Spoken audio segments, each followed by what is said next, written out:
की ओबीसी नेते भडकवण्याचं काम करतायत असा थेट आरोप केला. नाही, हे बघा की त्यांनी पूर्ण महाराष्ट्रामध्ये की आणखी कुठे किती दौरे करायचे, काय करायचे, तो त्यांचा प्रश्न आहे. त्यांनी करावं. त्यांच्या दौऱ्याला आम्ही कधीही विरोध करणार नाही.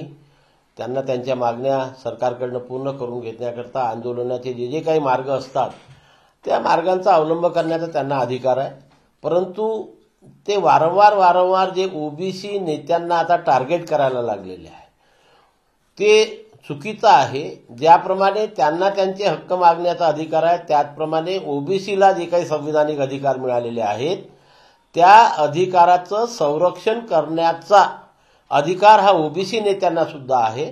आणि म्हणून ओबीसी नेते आपल्या संविधानिक अधिकाराचं संरक्षण करत असताना आपले मतं मांडत असतात, समाजाला जागृत करत असतात.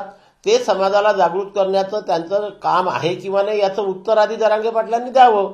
आम्ही आमचं काम करतो, तुम्ही तुमचं काम करा. इथे त्यामुळे कुठलाही समाजामध्ये तेढ निर्माण होत नाही. तुमची अधिकार मागण्याचं आंदोलन आहे.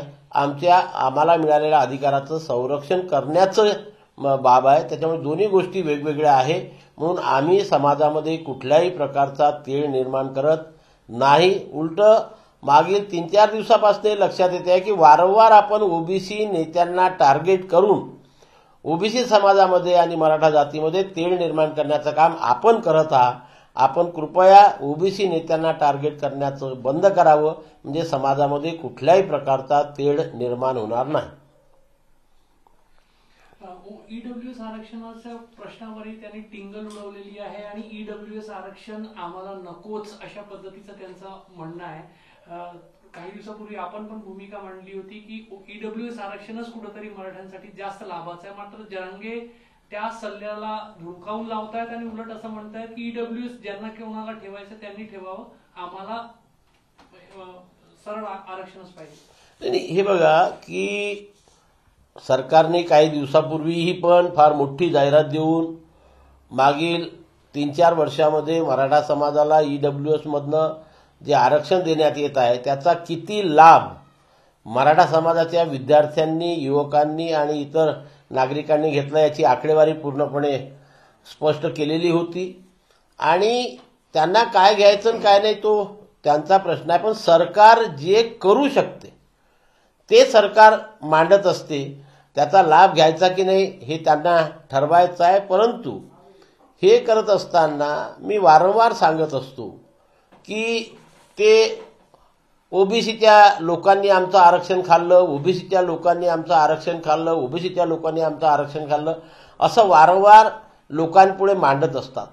आपल्या माध्यमातून माझा त्यांना एक प्रश्न असा आहे की कुठल्या ओबीसी समाजाने त्यांचं कुठलं आरक्षण खाल्लं हे त्यांनी स्पष्ट करावं. हे बघा इतिहास असा आहे की आपल्या राज्यामध्ये 1967ला प्रथम या ओबीसी समाजाला 10% आरक्षण लागू केलं आणि व्हीजेएनटीला 4%. तेव्हा ओबीसी मध्ये येणाऱ्या जातींची संख्या ही 180 होती.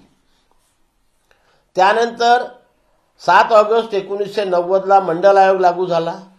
मंडल आयोग लागू झाल्यानंतर मंडल आयोगाने जी यादी महाराष्ट्र राज्याची प्रसिद्ध केली त्यामध्ये ओबीसी समाजाच्या 272 जाती होत्या आणि व्हीजेएनटीच्या काहीतरी 164 जाती वगैरे होत्या. याचा सर्व अभ्यास करून तत्कालीन मुख्यमंत्री माननीय शरद पवार साहेबांनी 1994ला आरक्षण देताना 19% म्हणजे 27% केंद्रामध्ये जाहीर झालेलं होतं. आपल्याकडे 13% एससीला होतं, 7% एसटीला होतं. एकूण मर्यादा 50% होती.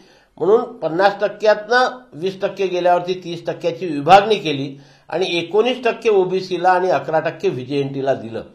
ते मंडल आयोगाच्या शिफारसीनुसार होतं. कुणावर उपकार केले असं कोणी म्हणू शकत नाही. त्यावेळेस शरद पवार साहेबांनी फार चांगला निर्णय घेतला आणि कुणावरही अन्याय केला नाही. याच्याकरता अन्याय केला नाही की मंडल आयोगानेच मराठा जातीला फॉरवर्ड कास्ट म्हटलेलं होतं आणि तो मंडल आयोग लोकसभा आणि राज्यसभेमध्ये पास झालेला होता. तो काही मागच्या दारातून आलेला नव्हता. लोकसभा राज्यसभेमध्ये चर्चा झाल्यावर मंडल आयोग पास झाला ज्याच्यामध्ये मराठा जातीला फॉरवर्ड जात म्हटली होती. आणि मग एखाद्या फॉरवर्ड जातीला जर ओबीसी मध्ये यायचं असेल तर त्याची प्रक्रिया ठरलेली आहे. ते राज्य मागासवर्गीय आयोगाच्या माध्यमातून व्हायला पाहिजे. जोपर्यंत राज्य मागासवर्गीय आयोग त्यांना मागास ठरवत नाही, सरकार त्यांचा समावेश ओबीसीमध्ये करू शकत नाही. आणि म्हणून वारंवार काही नेते या आंदोलनाच्या माध्यमातून जे ओबीसी समाजाला बदनाम करत आहेत ते त्यांनी बंद करावं, की ओबीसींनी आमचं आरक्षण खाल्लं, ओबीसींनी आमचं आरक्षण खाल्लं. इतिहासपूर्वक त्यांनी अभ्यास करावा आणि नंतर ओबीसी समाजावरती टीका करावी. आतापर्यंत आम्ही चूप होतो, बोलत नव्हतो, पण आता ओबीसी नेत्यांवरती टीका व्हायला लागलेली आहे. ओबीसी समाजाला बदनाम करण्याचा प्रयत्न होत आहे. अशा प्रकारे जर ओबीसी समाजाला बदनाम करण्याचा प्रयत्न होत असेल तर या महाराष्ट्रातील ओबीसी समाज हे खपवून घेणार नाही, कारण आम्ही कोणाचंही खाल्लेलं नाही. संविधानामध्ये जी तरतूद होती याच्याकरता 2-2 आयोग केंद्र सरकारने बसवले होते. मंडल आयोग लोकसभेमध्ये आणि राज्यसभेत बिल पासून झाला होता. त्यांनी अभ्यास केला, त्यांचा अहवाल केंद्र शासनाने स्वीकारला, ज्याच्यामध्ये किती जाती ओबीसीच्या येतात हे स्पष्ट दिलेलं आहे. कोणी बाहेरच्या म्हणजे मागच्या दाराने कोणी तिथे आतमध्ये आलेला नाही. आणि म्हणून यापुढे ओबीसी समाजावरती असल्या प्रकारचे घाणेरडे आरोप करून की आमचं खाल्लं, आता आमचा बॅकलॉग भरून घ्या, आम्ही कोणाचंही खाल्लेलं नाही. संविधानानुसार आम्हाला जे दिलं ते आम्ही घेतलेलं आहे आणि त्याच्याच संरक्षणाकरता, संविधानिक अधिकाराचं संरक्षण करण्याकरता ओबीसी नेते आपला आवाज उठवतात. ओबीसी नेते समाजापुढे आपली भूमिका मांडतात. ते कुठेही गैर नाही आणि त्याला कोणी गैर समजून घेऊ नये.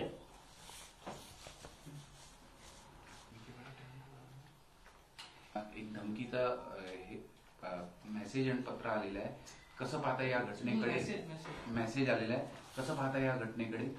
काय सांगाल? त्यांनी काही दिवसांपूर्वी स्टँड घेतला होता. ओबीसी समाजाकरता त्यांनी आपली कन्फर्म अशी भूमिका दिली होती. त्यांच्या पाठीशी खंबीरपणे उभे राहत त्यांनी आपली भूमिका मांडलेली होती. नाही, मी आता जसं बोललो की ओबीसी नेते हे मराठा जातीच्या आरक्षणाच्या कधी विरोधात नव्हते, नाही आणि राहणार नाही.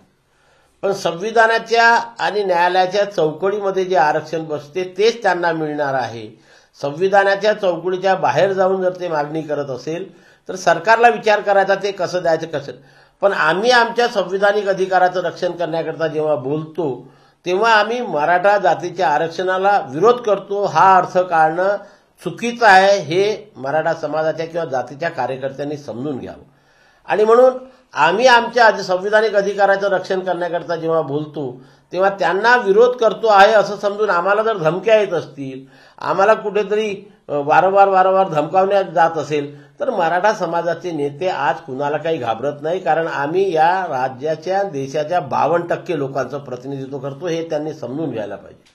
आणि आम्ही काही वेगळं मागत नाही. मी नेहमी सांगतो की संविधानाने जे दिलं आहे तेच आम्ही घेतोय, न्यायालयाने जे दिलेलं आहे तेच आम्ही घेतोय.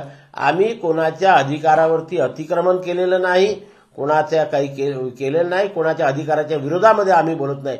पण आमच्या संविधानिक अधिकाराचं रक्षण करणं आम्ही समाजाचे एक प्रतिनिधी म्हणून आमचं आद्य कर्तव्य आहे आणि ते कर्तव्य ओबीसी समाजाचा प्रत्येक नेता निभवतो आहे हे त्यांनी समजून घ्यायला पाहिजे. यापुढे कोणी ओबीसी समाजाच्या नेत्याला धमकी देण्याचं काम करू नये, कारण ज्या दिवशी मग हा 52% ओबीसी जागृत होईल मग त्या दिवशी पुन्हा मी नेहमी म्हणतो की 2 समाजामध्ये तेढ निर्माण व्हायला नको. हे तेढ निर्माण करण्याचं काम त्यांचे कार्यकर्ते करतायत, ते त्यांनी कृपया थांबवावं.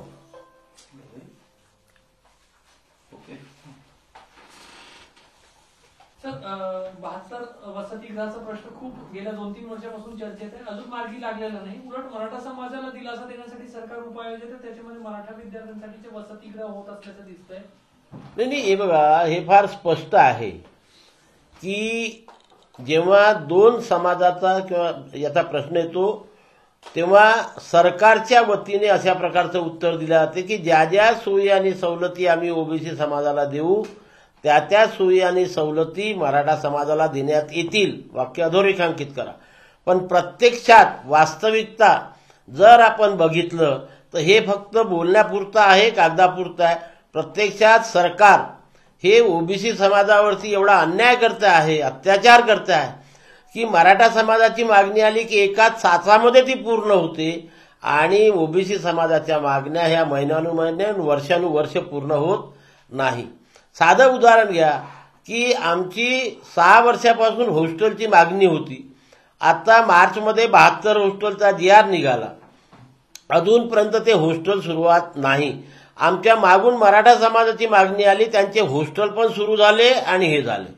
स्वाधार योजनेचा प्रश्न होता, आमच्या मागून आली, त्यांची मागणी पूर्ण झाली. ओबीसी समाजाची स्वाधार योजनेची मागणी सुद्धा अजून पूर्ण झालेली नाही आहे. लोक सांगतात तुमची मागणी मान्य झाली, फाईल वित्त विभागाकडे प्रलंबित आहे, वित्त विभागाकडे प्रलंबित आहे. किती दिवस वित्त विभागाकडे प्रलंबित राहतात? मराठा समाजाची मागणी असताना एका दिवसात क्लिअर, ओबीसीची आलं तर महिन्याने क्लिअर नाही.